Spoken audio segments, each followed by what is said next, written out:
Price Lord. மீட்பெரும் இரட்சகருமாகிய இயேசு கிறிஸ்துவின் இனிய நாமத்தில் உங்கள் அனைவருக்கும் என் வாழ்த்துக்கள். இன்றைய வேத வசனம் எசாயா புத்தகம் 42 வசனம் 8.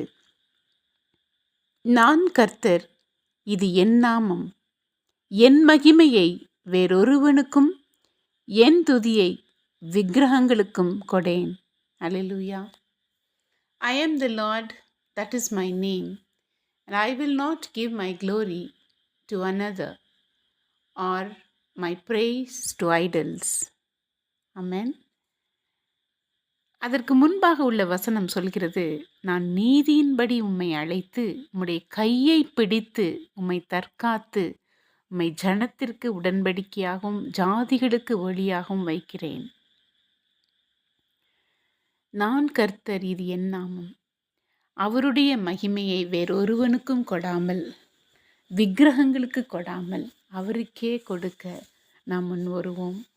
இன்று நம்முடைய விக்கிரகங்கள் என்று சொல்லும் பொழுது நம்முடைய வேலையாக இருக்கலாம், நம்மளுடைய பிஸி ஷெடியூலாக இருக்கலாம், நம்முடைய மொபைலாக இருக்கலாம், நம்முடைய இன்டர்நெட் யூசேஜாக இருக்கலாம். நம்முடைய விக்கிரகங்கள் இன்று என்ன என்று நாம் கண்டறிவோம்.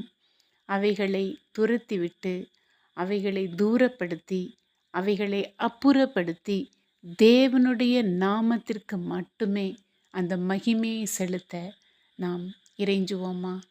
God bless you.